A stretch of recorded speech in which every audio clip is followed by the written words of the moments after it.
Rocking straight to you. Of course, I was dancing to the theme song because I just love that theme song. It's Apple Bites, where we take a bite out of everything and let you know how it tastes. So we're sharing this stuff with you. And speaking of eating, today my special guest is, of course, Chacha from Chacha's Kitchen. Hi, everyone. And Chacha, how are you feeling? How are you doing? What's going on? You're in Florida, right? I am. Surprisingly, the weather here right now is it's not the typical weather. It's a little bit cool compared to what we're used to from previous years, where it's really hot typically at this time. I was looking at my history on one of my social media platforms, and it showed us this time last year on our jet skis, but it's not jet ski weather yet. It's too cool for that. The water is too cold. I feel like we're trading places here because tomorrow our temperature is going to be 90 degrees. Well, I mean, here, don't get me wrong. It does get hot. I think right now the thermostat is reading 84, which is Okay, that's pretty decent. still it is for you guys, but here it's like too a little bit too cold still. Like that water's not ready for us. Oh no, no, yeah, because that temperature has to start warming up that water. We know about that here in New York because we don't jump into the water till like later. Because when summer first starts, that water's still freezing. Oh my gosh. So here, typically by springtime, the water is nice and warm and we can go in and no problem. But right now, I don't know what's going on. Call it global warming, maybe? Who knows? We can Hey, call it global warming. We can call it a bunch of things. exactly. Who knows? What Who is knows? it? They changed it. It's not global warming anymore. It's climate change. Climate change. So, okay, is that the new PC term for it? I guess so, because the whole problem with the whole thing is that instead of calling it whatever they were calling it, they probably should have called it climate change from the beginning. Because Yeah. at first in the 70s, when this whole thing started, or when they started paying attention to it, it was getting colder and colder and colder and colder. So they were talking about this big freeze that was going to happen. And then in Um, the 80s and 90s, it became about it's warming, the temperature's warming, and it was global warming, you okay. know. And then they realized, oh, the climate's changing back and forth like crazy. It's climate change. I do like that term much better than the It other make, yeah, it makes more sense to me because that's what it is. You got all this crazy stuff happening, all these hurricanes. What we already have the first hurricane, or it's forming. I don't think it's called a hurricane yet. I think it's Anna. It's forming right out there on the East Coast. Yeah. Really?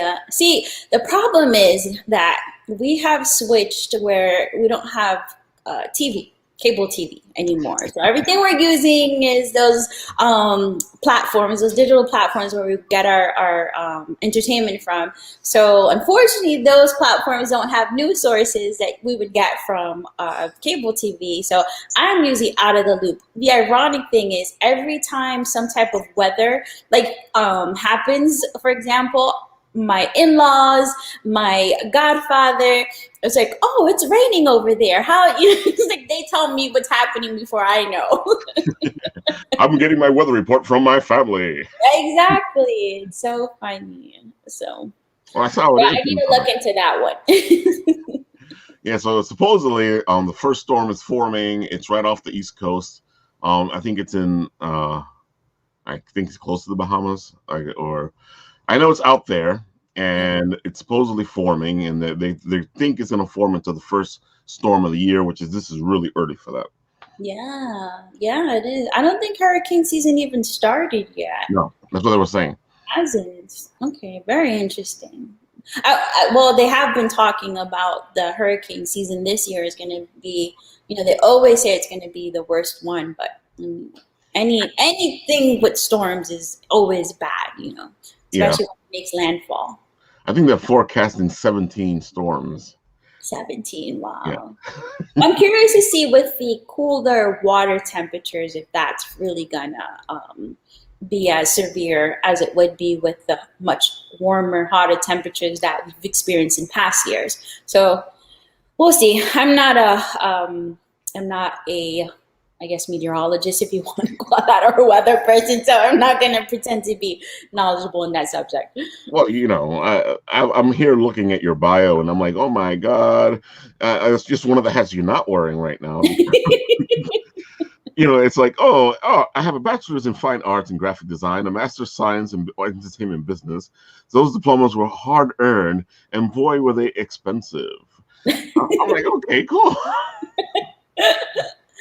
So, we were talking before the show started, and you were talking about how you're more of a jack of all trades. Yes, jack of all trades. It's funny because a lot of the hats that I wear, I was introduced.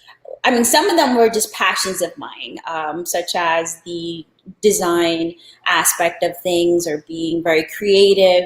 And then also other passions with the cooking, doing the Chachas Kitchen, and just taking my skills and migrating into that avenue. And other hats that I do wear were introduced by my husband and his hobbies. So without those, it's been a combination of the two, with the love of things that I enjoy, plus just being introduced to things that I never thought I would do in life, such as jet skiing, scuba diving, and then here we have a 500-gallon fish tank, saltwater fish tank, and we have it, but it's not just for show.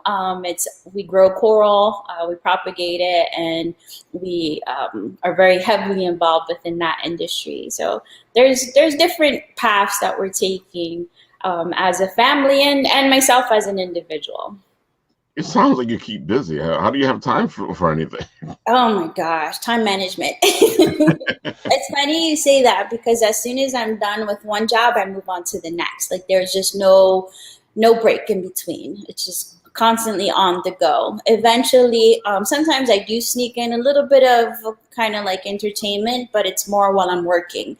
So I laugh because if I am sitting, let's say, on the couch watching television, the TV is more watching me because I'm on my phone working somehow, whether it be stocks or working on a project or whatever the case may be. So Right. constantly involved. That's pretty good. Still is the whole question of, wow, man, that's a lot of hats to wear. It's a lot of busy. Yeah. I mean, we're not getting any younger. As time continues to pass by, I've dealt with so many situations where family members of mine haven't been able to live their full potential because they were gone too soon. And I just realized going through those situations that, time isn't guaranteed, or the length of time that you're given isn't guaranteed. Everyone has an expiration date. And so I just want to be able to live to the fullest. So that means that I need to be more involved in the things that I enjoy that make me happy, no matter what that may be. So sitting, passively or living life passively isn't going to get me to where I want to go or isn't going to make me happy. So I just constantly push myself to achieve those things. Makes complete sense to me. I'm constantly pushing myself forward or going from one thing to another. And I have a pretty busy schedule, and that's not even counting my daughters. Oh yeah, parents, full-time job. Oh my God, yes it is. But it's a very it's a job that pays off. And I know a lot of people will go, "What are you talking about?" But no, it pays off. It's also a way to see how time is passing, because I find when I didn't have a kid, time just passed and you didn't pay attention to it. When you have a kid, it's like, look, time is past. It's like a marker. I'm like, what the heck? The child is a calendar. Exactly. Oh my God, this thing was this small. Now it's like this. Oh man. Very true. So what made you decide to do Chacha's Kitchen? I know that you were looking for something to, I guess, in the direction to go with entertainment. What made you decide to do the kitchen itself? It was something that I was comfortable with.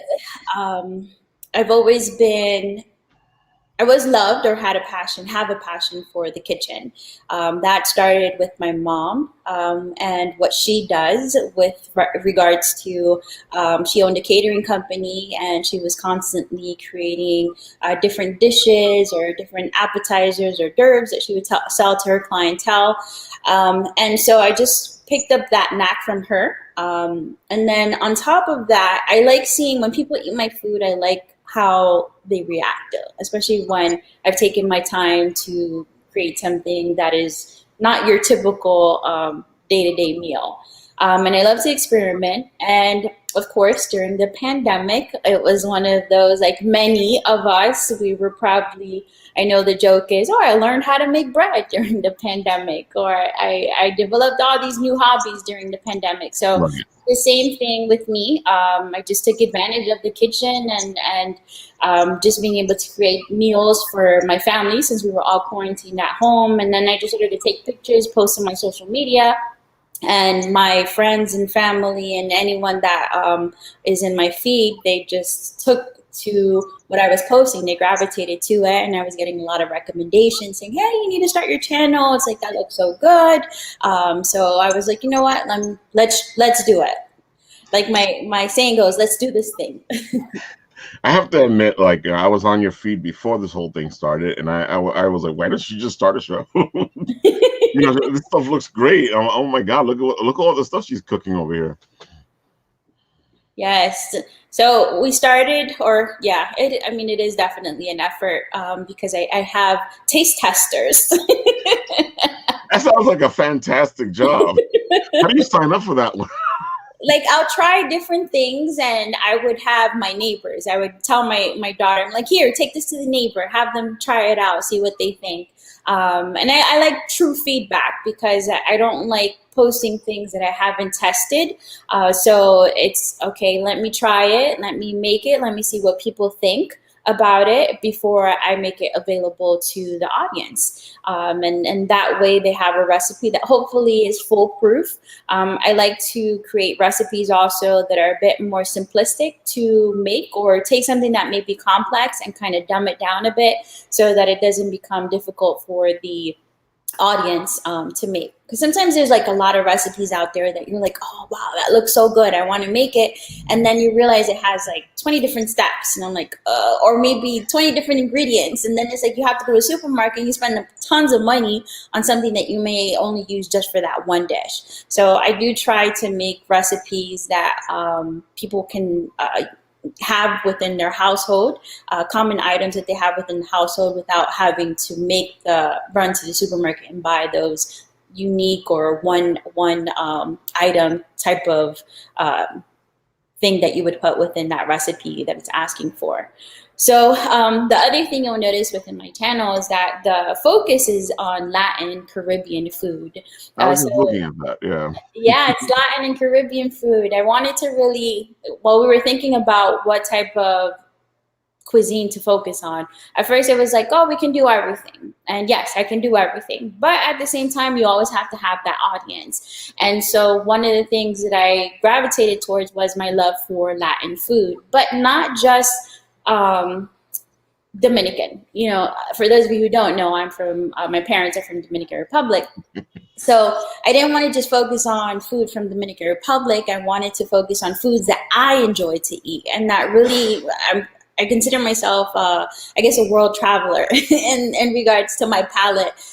So there's no type of food that, you know, I won't try. At least I call it, the saying is, try the food at least 3 times to give it an honest review on whether or not you like it or you don't. So foods from all over Central, South America, Caribbean. And with regards to the Caribbean, it's not just Latin countries. We also, I also create dishes that are from other Caribbean islands, whether it be Jamaica, which Bahamas, etc. So the meals or the food items that you're going to see on the channel will be from various locations.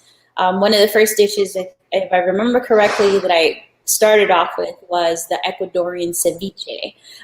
That one my aunt influenced. She was married to someone from Ecuador, and she introduced me to that dish. And I was like, oh, okay, this is a very simple dish to make. Like I said, I like to work with things that we typically have in our refrigerator, and it was regular items. One of the surprising ones that they put in the ceviche is ketchup, and the ketchup's used for color as well as the sugar content. Yeah, it's when she showed me that, I was like, "Are you sure?" Like, that doesn't sound right. I'm like, I love ketchup. So I'm like, wait, is there ketchup in the ceviche? Yes, but it works. It works. It surprisingly works. So, but you'll find different types of recipes from all over, like I said, Latin America. The most recent one that I'm working on, I've already filmed it, I just need to edit it, is the cochinillo, which is a baby pig. I know some people may be a bit squeamish about that, but it's so delicious. I'm sorry. A cochinillo from Spain, and we cooked it Segovian style. Right. Segovian style. So I'll be posting that here soon. Have tons of content ready to post, but I'm actually even working on more content because it is a challenge and very time consuming to create this content for you all. But excited. I completely agree with you. Being a person to create content once a week, at least once a week, you know, it starts to eat away at the other time for the other things you're doing. But the whole point is, I guess, trying to get it out there, because the more content you make, the more people see. Very true. Yeah. True. But I also like, so and this is where the design in me comes in. It's like I prefer quality over quantity. But in the world of this fast-paced society that we live in, you know, you do have those people that want it fast and now want a lot of it. I mean, you look at the watching TV and the fact that a lot of these new platforms are just providing the entire series immediately. And it's like, oh, you sit there and binge watch. So that's all it is now. Binge watching, yeah. Yes, you watch the whole series in one sitting. But so definitely, it's always a battle that we have to deal with as content creators. It's like making sure that you're producing quality versus just quantity. So that brings me into why I started creating the shorts, right. Which are the Chachas basics. Those are quick, less than 1 minute shoots that I do, showing quick steps on how to create a basic dish. Nothing that's too complicated. So those, I started to create those not just because they're easy to produce, but also because it was things that I knew that the audience that I'm trying to target or appeal to would be able to create without too much fuss in the kitchen. And so like my niece, for example, that started with her because she was like, when I was some of the earlier content, she was like, I like that, but I like to watch it, but I don't think I'll make it. And it's like, well, why not? And it's like, oh, because it's too time consuming or too involved. And so I was like, she was like, I'm very busy. I need things that I can do quickly. And so that's where the shorts came in to kind of appeal to that demographic. Yeah, I noticed that you sent me a couple of the shorts. I think I see them here on your YouTube, like this one here. I know you sent me this one. Yes, you'll find more of the shorts also on the Instagram. I try to cater the shorts more towards the Instagram than I do to the YouTube. With the YouTube channel, I focus more on some of the longer videos where you hear me talking. With regards to the shorts, or what they're known as Chachas basics, I focus on creating the video where it's something that you can watch very quickly, like I said, between 30 to a minute long, 30 to 60 seconds long. And those, I focus more on pushing them on the Instagram page to get more of the people that don't like changing platforms, right. To just, okay, this is information or content for the Instagram channel. And then for those that are on YouTube, focus on content for the YouTube channel. And what I've noticed a lot is that those that are one platform don't like to switch on to the other. Right. So I create content for each respective platform that I utilize. So if you want to be a part of all of it, I highly suggest you do, because you have different content that you can watch that I may not repeat on one, but I may show on the new one. Or not on the new one, but on the other one. That's a way to keep it fresh, though, because I know what you're saying, because I follow you on Instagram, I follow you on Facebook, and I can see what you're saying, because you'll put the quick little ones up while I'm looking on Instagram and I'm looking on Facebook, and it keeps your content going, keeps your content fresh, because you have the quick videos and you got the long video, and it changes things up. Mm-hmm. Yes, exactly. Exactly. Yeah, it also goes for the what you were saying. If there's certain people out there that want to do certain things, and if you show them the quick basic ones, they can just jump on and do those. Mm-hmm. Yes, correct. Yep. That is definitely the go. Which is pretty amazing. Yeah, yeah. Have you tried any of these? Me, myself? Yes. Well, I'll tell you this much. I used to work for the hospital, and I used to work in food service. And ever since that, I don't like being in the kitchen. The job messed it up for me, which is sad, because I used to love to cook. Oh, that's unfortunate. Yes, I find the longer I'm away from that life, and I'm enjoying my freedom, the more urges I get to go, hey, why don't we go into the kitchen and see what we can do? Now, if I did a show, it'd be a totally different show, and I think people will be scarred. So, hey, they may want to see that, though. Ralf, food with Ralf. Why not? Try it out. So you want a quick snack, right? So you take the chips, you smash them up. Hey, there's always an audience. Oh, you're telling me? In these days of I guess social media, because that's pretty much what it is. It's not really TV. It's not. It's social media entertainment. People love the TikToks. They love the YouTube. They want to be entertained, have fun, and learn something. Yes. Or learn something without even realizing you're learning something.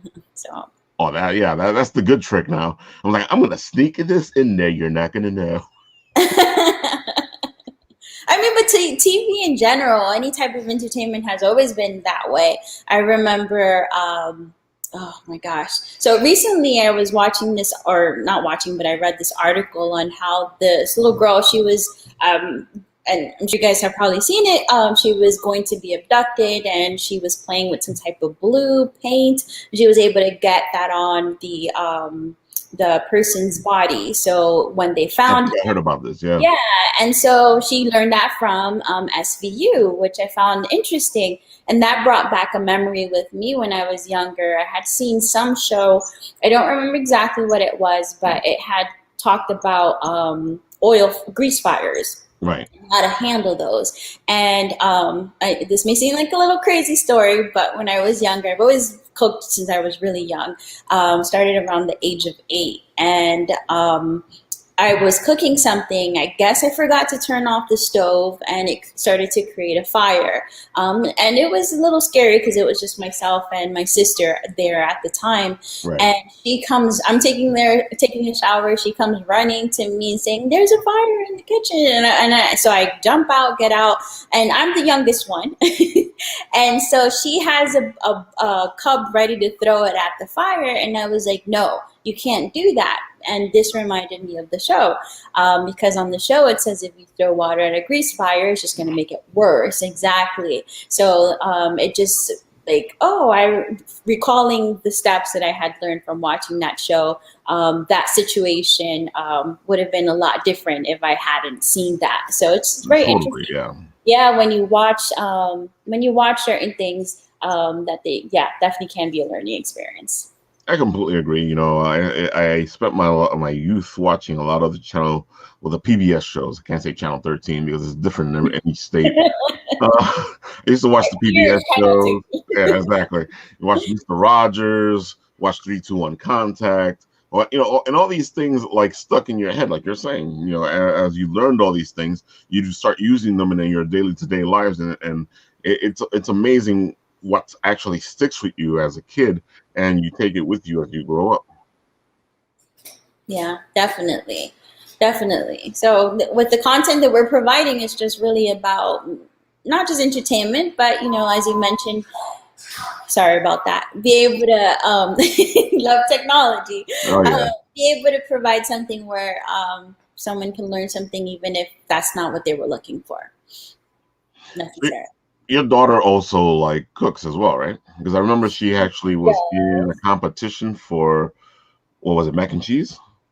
She was on a well, there was one specifically that she was in. She had there was, I don't remember the show only because they actually didn't film here in regards to the network that it was played on. We didn't have access to that, so unfortunately, we didn't even get to watch it. But she was on a television show. It was just one episode specifically for that series, and she competed. It was a three chefs that competed against each other. There were three levels to it, and her first dish was what did she create? A sushi. She created a tuna tartare. Excuse me. Yes, very interesting. Well, and so her love for cooking started off when she was younger. I made it a priority to teach her how to cook only because, and it wasn't necessarily to get her on TV or anything like that.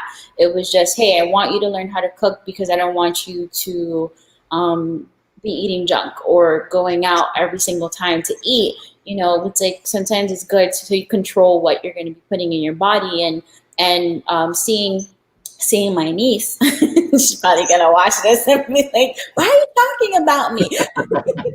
We talk family, man. My niece, when she was in college, she was relying a lot on buying and eating out. And even when I was in college, living in the dorms, I saw a lot of my friends doing the same. And so I was like, I don't want to, I didn't want her to be one of those individuals. Nothing wrong with that, but it's like, I think cooking is definitely one of those skills that's taken for granted. It is. Kind of like, learning how to wash clothes by hand. It's like, oh, we got a machine to do that, or we got a microwave to, heat up the food that we can easily purchase at the supermarket. And yeah, there are a lot of good options now, but I just wanted her to be control of what she puts in her body and being able to, starting off by being able to make that and how to cook, and not be afraid of the stove. Wanted her to start young. And so from there, she just took off with it. Now she's not really doing that much, but it's okay because at least she knows how to. So if I'm working late or whatever the case may be, I don't have to worry about her, not having something to eat because she knows how to cook, or she knows how to make her own meals. So yeah, That's that was great. the goal behind that. And I completely agree with you because my love for cooking started when I was in college, and I was pretty much on my own. And you used to get tired of running around from place to place, picking things up, fast food. And I was like, okay, I'm just gonna go home and make something there, and feed myself that way.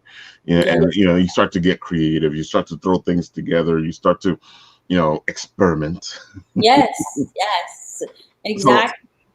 I completely agree with you. It's a really important thing to learn, especially as you're younger, growing into being an older person. hmm And then after a while, the food when you eat out so often that outside, it starts tasting the same. And with me with college, like I said, I knew how to cook, so it wasn't a problem. But I was missing the home cooking my mom used to provide to me, so I didn't want her to experience that. And mind you, she's not even in graduated high school yet. So I know she has many years, a couple more years before that happens. But yeah, I just wanted her to pick up that skill now when she was, at that age when she was younger. I think roughly about the age of 8, 9 as well is when I taught her how to cook some of the basic stuff. And then she just, like I said, ran with it from there. That's pretty good. So is it possible you and her were going to team up and do a special cooking thing here? Potentially, maybe we have Ooh. talked about that. She's actually talked about a funny thing is like we love each other to death, but sometimes it's like we don't work well in the kitchen. It's like too many chef hats. Well, I know that when there's too many chefs in the kitchen, it gets kind of Yes. weird. Yes. Um, so just So so you can we see, agree to disagree. Hi. Hi. How are you, Leilani? Doing good. Good. What are you eating? A push pop? Yes. Nice. Not yet. It's still closed. she's like, I want to open it right here for you. She's like, I have my computer back. Yes. Oh my God. Yeah. It's funny because she'll see me over here and she'll be like, I want to come on. I know it's very interesting what's happening in our backgrounds. Like if you were to see, I have my dog perched on the top step, just looking down, and my daughter and husband just passed by, and they're just like waving bye. Oh yeah, if anybody actually saw what was happening in the background, they'd be like, "Hey, you should do a show about that." Exactly, everything else going around. Very interesting. I joke with that. It's like I would love to have a camera in the car because that's one of like my daughter and my chemistry, or even my husband when we're just there. It's like we act so foolish, and it's like if people saw this, it would just be entertainment gold. But it's like okay, let's just have cameras all over the house. This is my own reality show. Welcome to the Ramirez family. Yes, yes. Oh my goodness. It gets entertaining. It's the more I do this, the more life is interesting and life becomes the show. Yes, yes. But I mean, sometimes you watch like some of the reality shows on TV, and it's like my life is more entertaining than that. I have a Kramer. He shows up all the time. I mean, but isn't these shows modeled after real life? Yeah, that's what it is. And people forget that. People forget that a lot of entertainment is modeled on reality. It's the same thing as mythology. Mythology is modeled on something that actually happened, but now the story's been made bigger and bigger and bigger. Yes, yes. Which is the whole thing, the whole fun thing, especially with all this geek stuff that we love to be entertained by. You love that fantasy aspect of things. You love all the more than life aspect of things. Yes. I know you're a big Harry Potter fan, right? Yes, but I forgot to mention this. So recently I have just dived into the whole Marvel universe thing. You're like the rest of us, huh? Yes, yes. But it's funny because I remember I mean the written Writ and myself, we're family. So I remember just going to your house and just, do you still have the stacks of comic books? Oh, they're all over the place. Oh my gosh. So, I mean, just seeing your collection when I was younger, at the time I was like, oh, okay, I don't understand why he has all these books piled up. And just seeing, how that has, but how much of an effect it has had on our different generations, and how it's becoming taking that story that was on paper and now putting it on the big screen. Like I was so excited when I think, and correct me if I'm wrong, not I think it was Batman that was one of the first comics that was turned into a not live action, but an actual movie, right? You're very close. The first one, if I remember right, would be Superman, but that's a little bit before you, I think. Yeah, but wouldn't you say the Batman TV series wasn't that before Superman? Oh, that was even before that. Yeah, that was in the 60s. Yeah, but that's what I mean. That was the first one that was turned into. Okay, you're talking about that. All right. Just That's right. The Batman movie. I completely forgot they did a movie. Yeah. So So just seeing how, yes, you're right. That was back in the day. But one of the first ones that I got really excited about was when the first X-Men movie came Oh, that out. was pretty good. That was a I good was one, just man. so hyped, so excited. And I would have to say I attribute that to you, having just like when I saw the preview, this was, I think, in like, I want to say the late 90s or early 2000s You're that I right. It's about the late '90s or so. yeah, it was just like I was like, yeah, so hyped. And then now seeing how they've taken it and to the extent where it's at now, it's just like the other day, talk about binge watching. I was binge watching some of the Marvel Universe stuff that Disney has on their station. So It's um, funny you mentioned that because when you were talking about earlier the fact that people like to binge watch things, and what they started to do was that the shows they were releasing recently, like WandaVision oh, and weekly. exactly, they went weekly with it, and people were complaining, and they were really, I don't know, why do we gotta wait? Why are we waiting? Especially towards the end, you're like, just put it on. But then once it's done, you're mad because it's finished. But it was so funny because I'm older, so I'm used to that weekly release, or when you read comics, it's monthly, so you have to wait a whole month for the next issue. So you You have know, the patience. exactly. But see, that's the other thing. Even now with comics, what most people do is they wait till they put all the books together in one big trade paperback, and then buy the trade paperback. Oh, gotcha. Are You you know, still? Do you find yourself still purchasing comics, or? I was a big Marvel DC fan for a long time, and then I realized that I just wasn't. I was buying them and not reading them anymore, and I was like, okay, it's time to stop. But now more recently, what I've been doing is I've been finding the little independent guys, like Pinguino's Revenge here, Nice.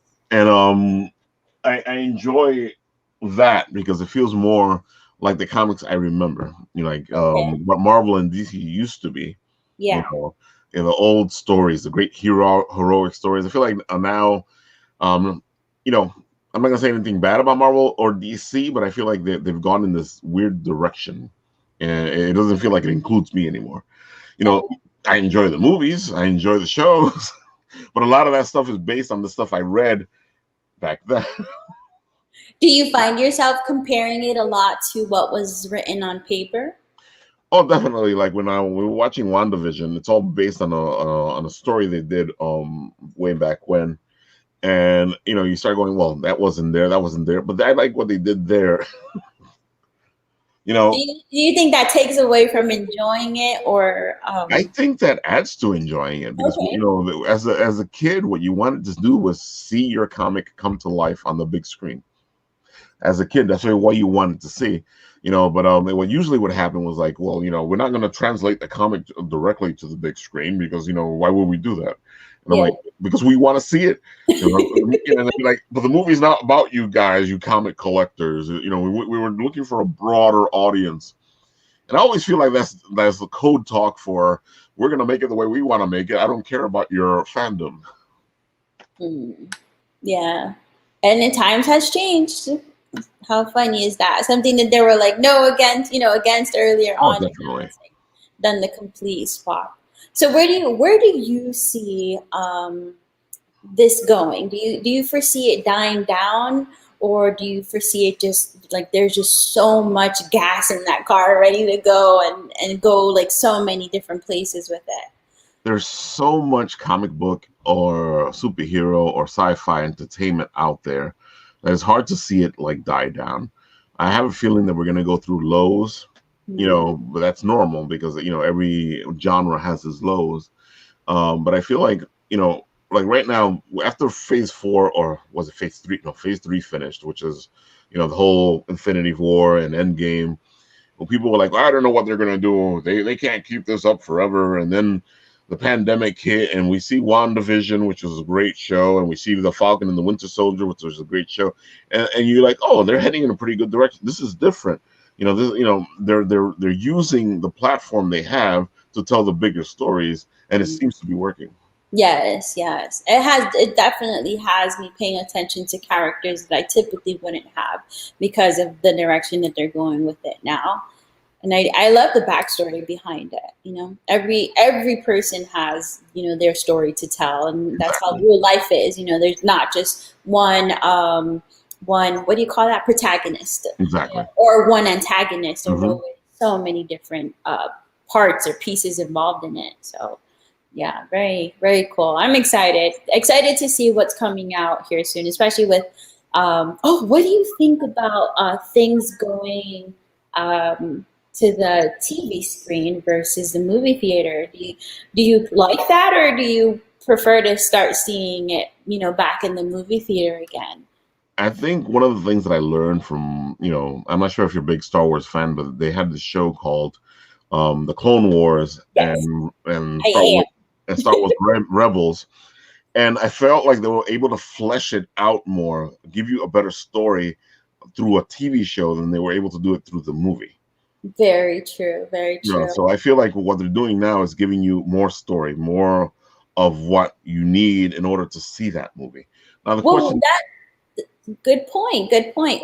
How about, so that, I'm glad you brought that up, because that goes into HBO released what was that, 3 hour long oh, the Justice League, yeah. yes. And so my husband and I were talking about it, and he was like, I don't know if I could sit at the movie theater to watch that, but I was able to watch the whole thing comfortably, in my house. So I think depending on the content and that storytelling, and he loved the fact that it was 3 hours long, because he was able to get more of that story versus it being, the typical hour and correct me here, hour 40 minutes, something like that. Usually like that.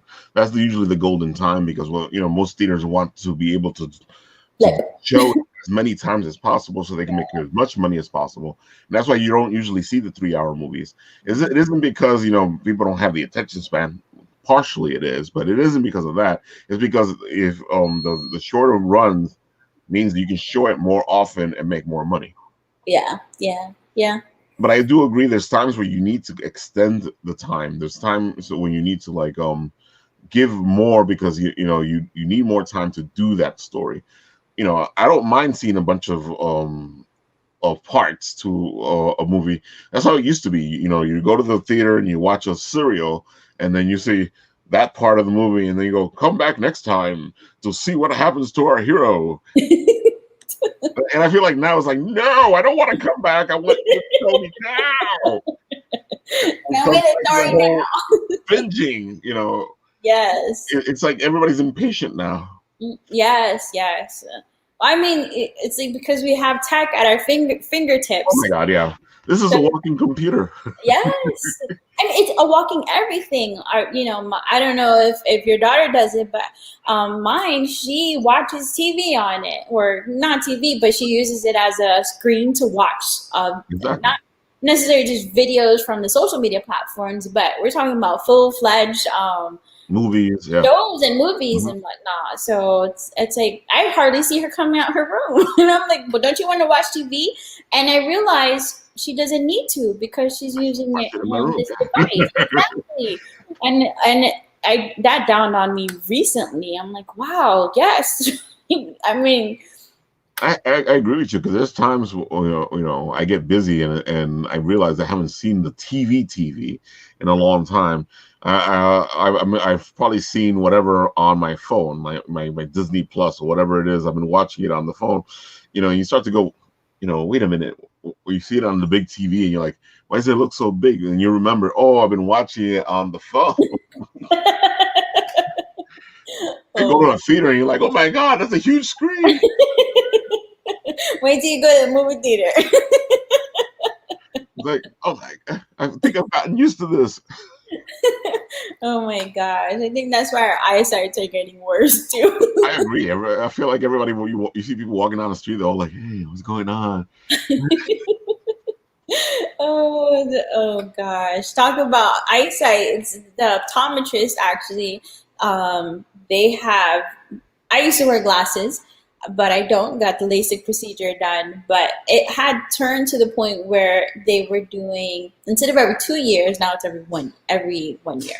Or here, you would have to go get your eyesight checked. And I was talking to the optometrist one time. I'm like, well, why? Why did it change? He goes, because the screens. We're on screens all day, phone, computer, etc. And that has the effect of, unfortunately, affecting how often we need to get our vision checked. And it has made the eyesight, a lot worse.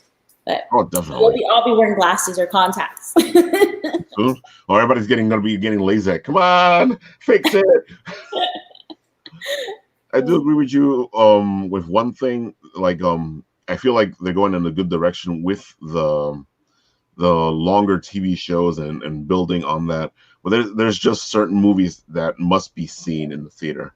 I feel like if Endgame would have been shown up on the small screen, it wouldn't have that impact that it had on the big screen watching it with the crowd of people. Especially that the last scene, especially when the whole fighting happens and Captain America picks up it was just inspirational. And I've always said it, like there's certain movies that have to be watched on the big screen.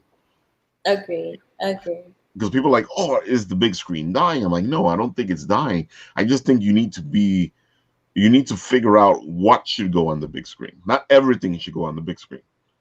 Very true. I feel like there's certain movies that need to be on that screen, and all the other ones can just stay on the small screen. True. Talk about movies going to the big screen. We're waiting for this one to come out. That's right. It was supposed to have been out, but it's been delayed because of the pandemic. But a lot of people are waiting for the second Top Gun. It's like the most of my friends are like, dude, man, I've been waiting for this for years. Yeah, it's very excited about that one. My husband, he can recite the movie word by word, every actor as they're speaking, and I'm like, okay, did you not have anything else to watch when you were younger? That's the whole thing, I have friends can recite the Star Wars trilogies by heart. I have friends that can do the Marvel movies by heart, the DC movies, and you sit there going, man, I've watched that movie a couple times, but you don't see me quote.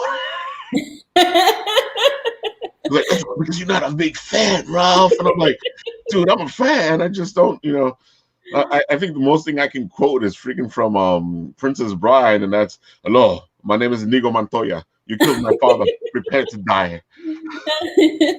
I can quote that movie. Yeah. I'm going to pick up this computer and walk to the door because my little doggy wants to go outside. We're on the move, people. We're on the move. Look, so you can see. Let's see if she. Hi, say hi. Look at that beauty. Ooh, how you doing? She's camera shy. And is this the one you called Cardi? Yes, that's Cardi. A big fan of her. She's so. I call her my gentle giant. She's huge. She is what they call a bully, pit bull, and she is a XXL pit, or some people would say XL pit. She's about 110 pounds, and she is a gray beast, but she's so sweet. Very intimidating to look at. I'm not gonna lie, but she loves belly rubs, and she's sweetheart. She thinks she's a lap dog though. She thinks she's a Chihuahua where she can just throw herself on my lap and just lay down. And they get used to it when they're puppies. Yeah, all right, yeah. Now when they're bigger. I mean, when she steps on you just with one paw, you feel the pain. It's like, can you get off my foot, please? That hurts. So it's interesting that you picked the pit bull because I know that they don't have a good name for themselves, and I've known personally a lot of pit bulls, and that they're very sweet and nice. It all depends on their upbringing. How they turn out. Did you take this into consideration when you got her, or? Well, my husband was the one he wanted. He's always been raised with pit bulls, and he's known their demeanor. And yeah, unfortunately, they do have a bad reputation. But I think it has a lot to do with the upbringing, but that's not just with the pit breed. I think that's just with dogs in general. Because I was talking to the vet the other day, and she was telling me that the worst dogs that she gets are the little ones. because Oh man, I've seen some really mean chihuahuas. I know what you're talking about. But I think the reason that the big ones get such a bad rap, especially those that may be a bit, I don't want to say vicious, but it's kind of like a shark. Right. When you talk about great white, they don't mean when they don't like human flesh, but when they bite you, unfortunately, it may cause catastrophic damage in regards to that animal. Mm-hmm. So with this one, when they bite, even though it may not have been necessarily out of malice, maybe it was self-defense or whatever the case, because every situation is different. So I don't want to speak about every situation being the same. But I just think, unfortunately, those unique circumstances has caused a bad name overall for the entire breed, and which is unfortunate because we're taught that, hey, you can't. One bad apple shouldn't dictate how the rest, Exactly. the rest of the other apples are going to taste. But that's not the situation with this. So I try. I'm not necessarily a bully advocate in the sense of, I'm not necessarily the best person to come for that information, but I do speak highly of all the pits that I have encountered, and I know that they do have a bad name, which is unfortunate to them because they're such good animals. They were back in I don't remember the exact time period, but they used to be nanny dogs. They were used as nanny dogs. It's like, so how can a nanny dog, which is entrusted with a child, now all of a sudden become the complete opposite of that? So. It's like everything now, especially in this day of social media. You can make villains out of everything. I like to say it, especially with my writing, you are always the villain in somebody else's book. You may think you're the hero, but you're the villain in somebody else's book. Very interesting. I love that thought. I never thought of it that way. And then you think in your book, it's like, yes, I'm the protagonist. Oh my God, I am the hero. Yeah, definitely. I learned that early on because and I say it, and some people get surprised. I'm like, I know there's people out there that don't like me. They hate me, and in my mind, I'm like, whatever. Because the whole concept is just that sometimes you are the villain in somebody else's book. You just get used to it. Yeah. It doesn't mean you're a bad person. It just means they see you as the bad guy. Yeah, that's true. That's true. And then that goes into another story where maybe they just need to look into themselves as to why, that's something internally going on with them. So. But it's funny, a lot of people ask me where does the inspiration for writing come from, and it's life. And a lot of people always are like, oh, but I can't write. I'm like, you can write. Anybody can write. The whole thing is to take your life experiences and use that as the basis of whatever you're writing. But I'm not interesting, Ralph. Everybody's interesting. The problem is that we don't see ourselves as interesting. So what ends up happening is that we are already our worst enemy because we already see ourselves as having a boring life or whatever it is you want to say about yourself. And now you take away whatever good things you can use to write that book that you want to write. Mm-hmm. Good point. We all have our story to tell. Exactly. And the funny thing is we all have different versions too of the same story. Mm-hmm. Which is always fascinating. I always like seeing the same story from different points of view. Yes. It's so funny because it could be the same story, but it'll be 3 different stories. Yes. Yeah. Well, John, like he would say, there's 3 parts to the truth, his version, her version, and then, well, not 3 parts to the truth, but there are 3 parts to, I forgot the exact phrase, but that person, and then there's the truth. So. Yeah, because this person's going to see it their way. This person's going to see it their way. And then there's the reality of what the story is. And again, for this person, this guy's the bad guy. And for this person, that guy's the bad guy. And then when you read the story, you'll see a combination of well, this guy was doing something, and then this guy was doing something, and then the whole line of bad guy, good guy starts to blur out.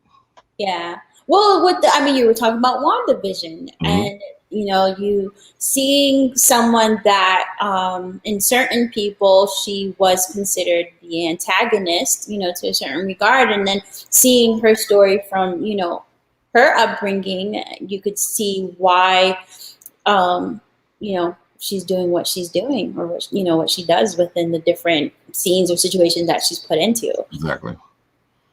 And that's the whole thing, one of the, as I kept learning how to write, one of the things that I had to learn, because there's this thought process sometimes that some people are just good and some people are just bad, and most of the times that bad person or that good person became who they were because of the experience they had. There's a story on how this person got to over here. I'm not going to say there's not bad people who are just bad people, but most people have the hero's journey, and by the end of it, they'll either become the hero or the villain. And the whole question is, what's that journey? What happened to make that person who they are now? True. But then one would argue that the villain, in certain people's viewpoint, may actually be the hero, Yeah. not necessarily the villain, so, or vice versa. Again, it goes back to the whole concept. Yeah. Oh, so good. Good stuff. It's good to talk writing. I got my show, The Writ, and when we do it all the time. And my mind is always on writing. Here's a little thing for you guys. I'm always thinking about writing.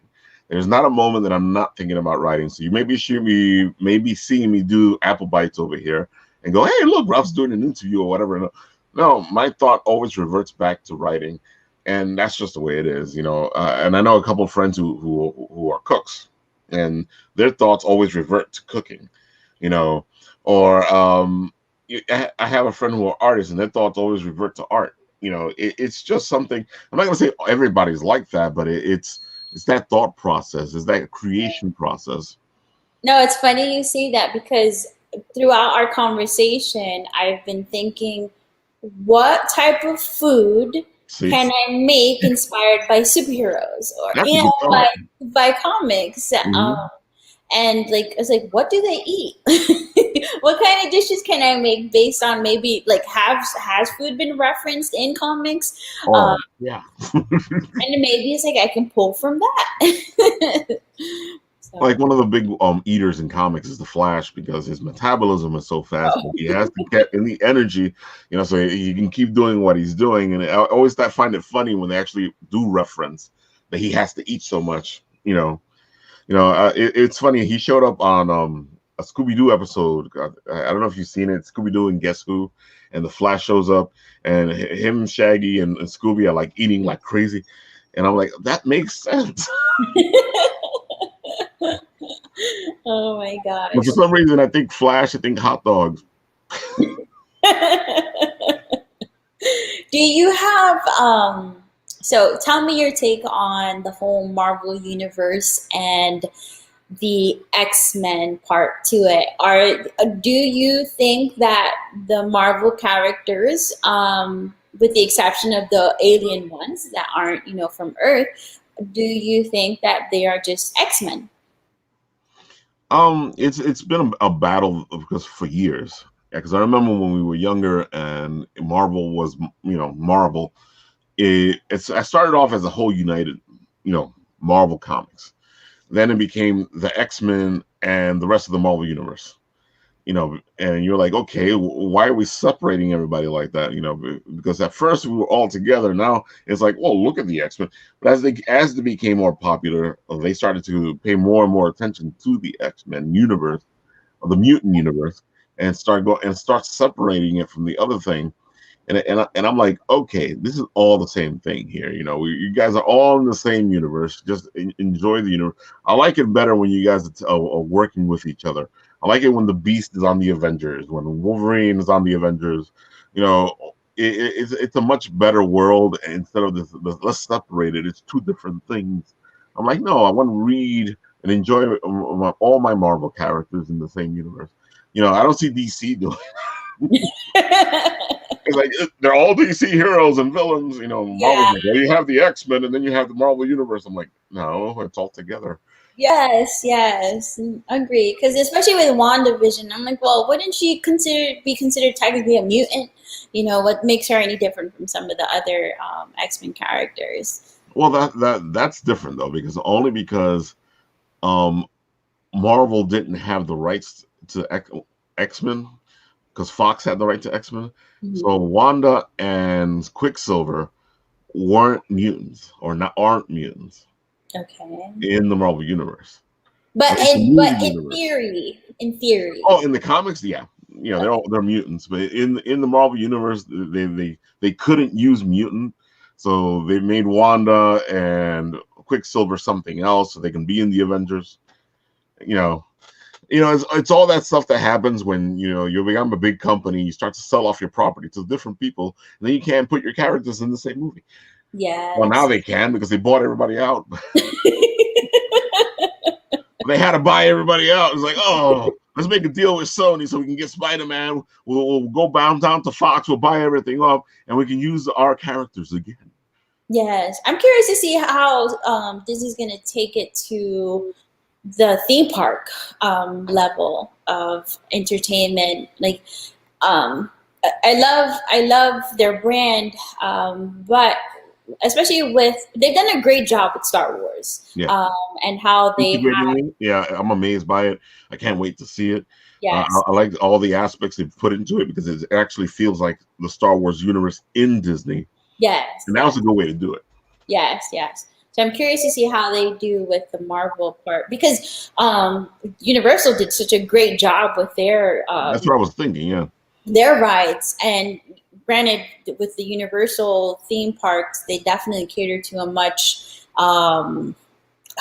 thrill seeker with the rides that they offer compared to Disney, which is a bit more, not too adventurous. I think it's a little bit more. They're not trying to get your heart racing. There you go. With their have some heart racing stuff, but they're not trying to get you. We might get excited and enjoy the scenery, but hey, I think the craziest part is maybe Space Mountain. I was thinking Space Mountain right now because that shit gives you a heart attack. See, that's how bad it is, guys. I actually just said the word there. That, and then you got Splash Mountain, that drop. Oh man, it's funny though because Universal has the Harry Potter universe now, right? Universal, yes. Have you been? I haven't been there yet. Did they take it and make it separate, and you have this Harry Potter land in the middle of all the Universal stuff, or how do they do it? Well, they have two parts to it. They have one on both Islands of Adventure. They have a section over there. Amazing. And then they have the segment or section in the studio portion of it. Both are worth visiting. They even have the train that they would take in the movie to go to school, to go to Hogwarts from wherever they lived. They have a train that connects you from one part to the next. So they did Universal did an excellent job with the Harry Potter world that they created on both parks. And they separated it so much from the actual theme park that you feel like you are in Harry Potter world. That's what I've been hearing from a lot of my friends who have gone, all the Potter fans, and they're like, "Oh my god, you have to go! It's like you're there. It's like you're in the Harry Potter universe." Yes, I'm like, dang. No, it's so like when they first announced it, I was so excited to go and visit it, and it being right here in my backyard. We waited a bit because the lines can get crazy. I think was it Hogwarts? One of the rides, it was just 3-4 hours long. No. So we're finally able to get on it. I've been on it a couple of times, the different rides that they have. And it's definitely, if you are a Harry Potter fan, definitely a place that you would want to go visit. That's what I keep hearing. They keep going, you gotta go, Ralph. You gotta go, Ralph. I'm like, okay, man, I'll get Oh, there. and the food. They did such a good job with the food. Well, and Like that's the a whole big part of butter Harry beer. Potter. Yeah. Yes, the butter beer is amazing. It tastes really good. You can get one that's like more liquidy versus, but still cold, and then another one where it's icy, kind of like a slushy. Hmm. It's really good. And then even the food. Like I'm never a fan of theme park food because it just to me theme park food just takes it a bit generic. Yeah. And it's so expensive for what you're getting. But the food, um, they were able to like it feels like quality for what Right. you're getting at the theme park. It doesn't feel like a generic hamburger. Which is funny because with Disney, even the generic hamburger is here is your Disney hamburger. It's like you paid a lot of money for that, but look at what I got. I think theme parks are doing a little bit better with their food selections. I will say I recently visited Disneyland. Never been, Ah, and a couple California. years back, yes, Hmm. we went about, I want to say it was like 3 to 4 years ago. And I was just like, why don't we have these food items over here?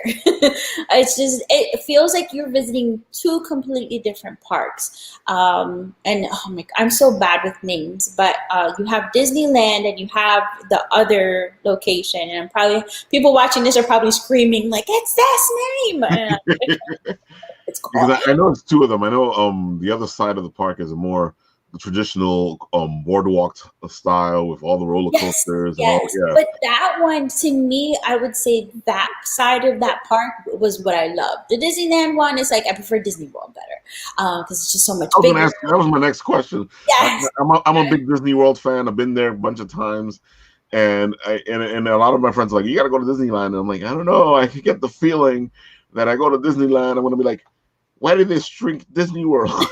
That's what it felt like. I'm not gonna lie. I agree with you. That's exactly what it felt like. It just felt like a much smaller miniature version of Disney World. Hence, Land versus World.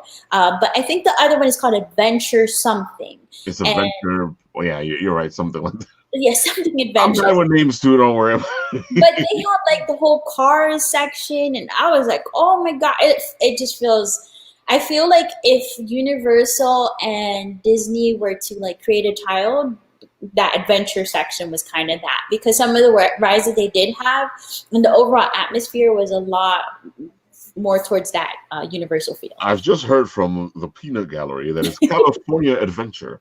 Oh, California Adventure. Okay. Thank you. I know I was about to whip out the phone. It's like, Again, it showcases what's going on the outskirts of the show. You guys don't pay attention to. I know, hence me having to let my dog out. All right, so you are a fantastic cook. I start salivating when you put up your new stuff onto the Instagram, the Facebook, the YouTube, and as we can see, let me put it back up again. You have a lot of stuff here that you are doing. Which direction are you going to go with this now? I want to develop more content, or not want to, but the goal is to develop more content within the basic line of things to make it easier. I really want to, remind people that, hey, cooking Spanish food or Latin food doesn't have to be complicated. I can show you how to make it in a very simple, but yet have it taste delicious. And I think definitely for those, no matter what age group you're in, if you know how to cook or don't, I think you can definitely learn, a couple of new tips and tricks. And I'm not going to sit here and say, hey, I'm a professional chef. I just love to cook and I love to be in the kitchen. And I'm just sharing with you recipes that I learned, that I continue to learn, ones that I may have learned from my elders and those that I'm just learning off of the web and just trying it out and using my kitchen as a taste, tester and putting out things that I think others will find easy to create in their own home. So that's pretty much the goal of it. I love audience participation and feedback. So if you guys, want to know how to create a certain dish, please feel free to reach out, whether it be on my social media pages of Instagram or Facebook or even YouTube. Just comment and like, hey, can you make this or show me how to make that?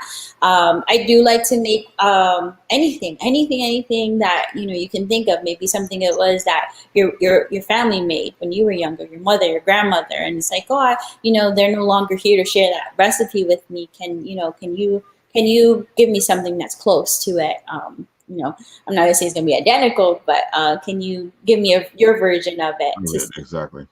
And so also just having fun in the kitchen. I think when people tend to cook, they take it too serious. And one thing that I've always learned is that if you're mad, it's going to reflect. Your emotions are going to reflect through your food. So the biggest thing is making sure that you're having fun and enjoying what you're doing. I had a friend reach out the other day. She was like, I'm going to make this meal for a dinner date. And she was like, I want something easy. What do you think about? She wanted to do cilantro, white rice with grilled chicken and beans and a salad.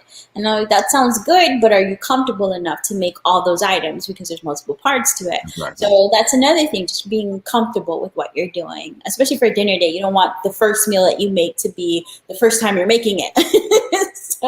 So, because that might not leave a good impression if it doesn't come out good. Yeah, it was good.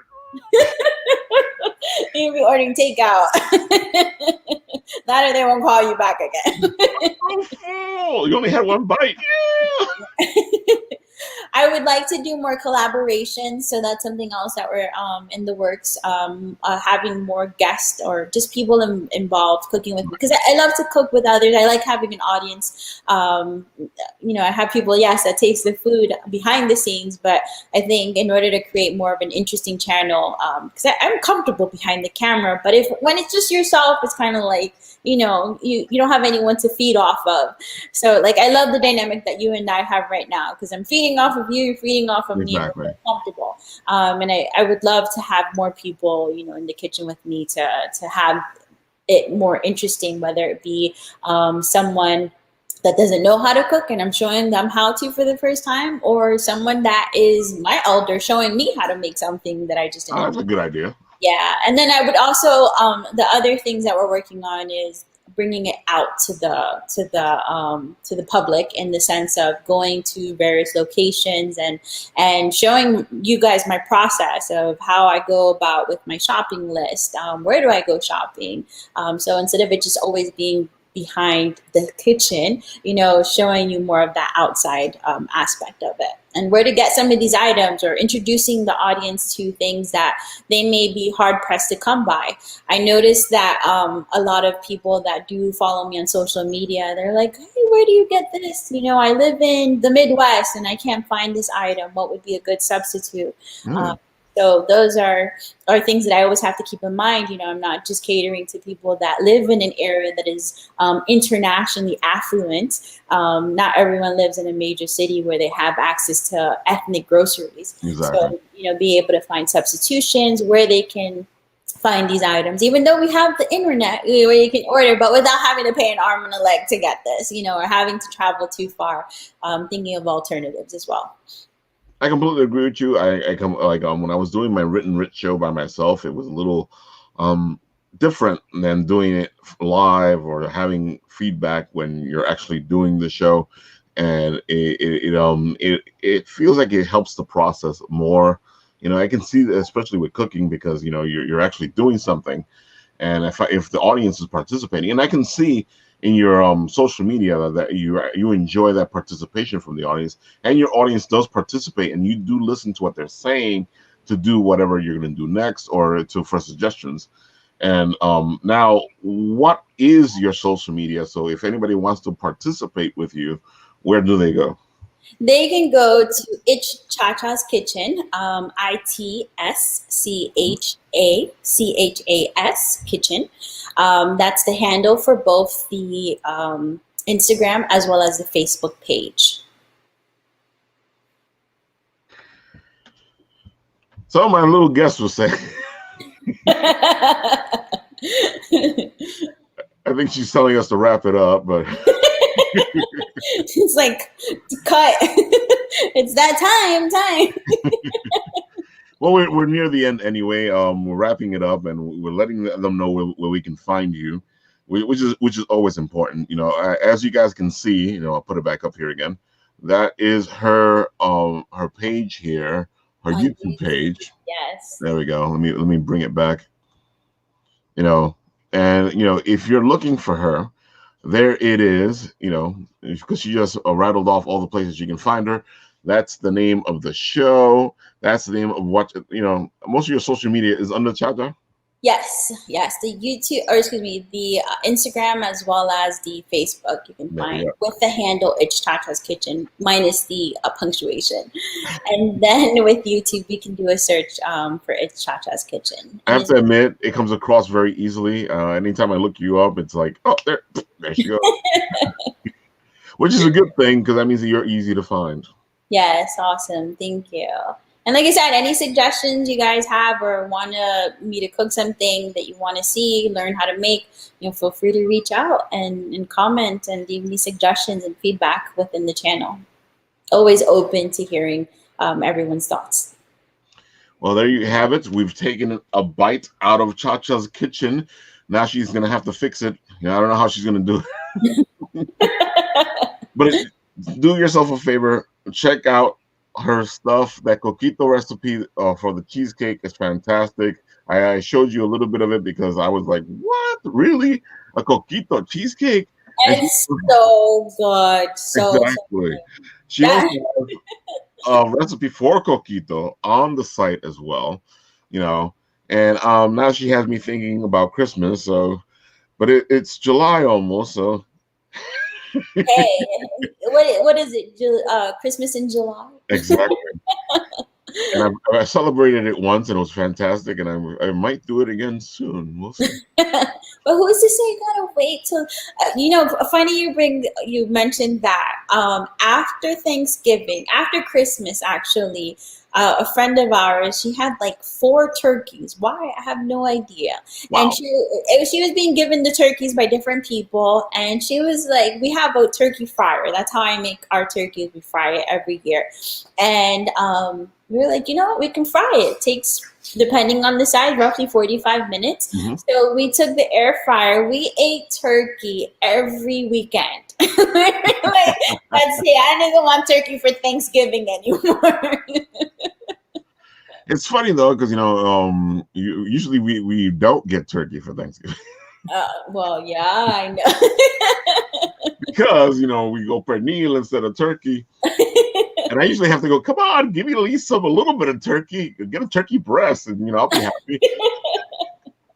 Well, next time you come down here, I'll make you a fried turkey. It's so delicious. If you've never had it, I know it's intimidating, anything with oil and frying, and you know, I remember the first time we saw a video. Excuse me, my mom she was gifted a turkey fryer, and I was like, let's try it. Let's use it. And of course, pull up social media, the internet, trying to figure out how to make this turkey. And all I saw was horror stories about be careful not to fry in the house because you don't want to burn, you don't want to burn your kitchen down. And Alton Brown, he had a ladder and he had rope so he can put the turkey down in the pulley system. I was like, yeah. Oh no. Yeah, man, you know what happens? Most people just dunk that thing and everything goes all over the place. The fire starts. I've seen enough videos. Yes. But now like you mentioned coquito, people start going, "What? Did somebody say coquito cheesecake?" Yes, it was actually one of my most popular, most viewed videos on YouTube. I thought so. It's so good. That one and another one. The second most popular was the potato balls, the stuffed potato balls. That so good, so good. I could use one of those right now. Yeah, that sounds really good. That sounds like some good comfort food right now. That one, what I like about that one's actually one of my favorite videos because the way I showed the steps is so easy, so easy.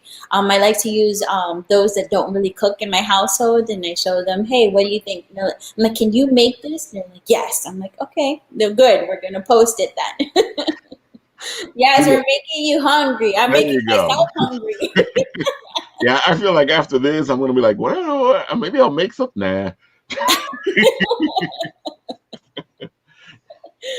All right, guys. This is Writ Ralph, and this is Chacha at her kitchen telling you how to make the stuff that you want to eat. So go check her out. It is entertaining. Her feed is entertaining. You can actually participate in what she's doing, which is even better. So with that, I will say, go ahead, take a bite out of Chacha's Kitchen, and let us know how it tastes. With that, adios, amigos. Bye.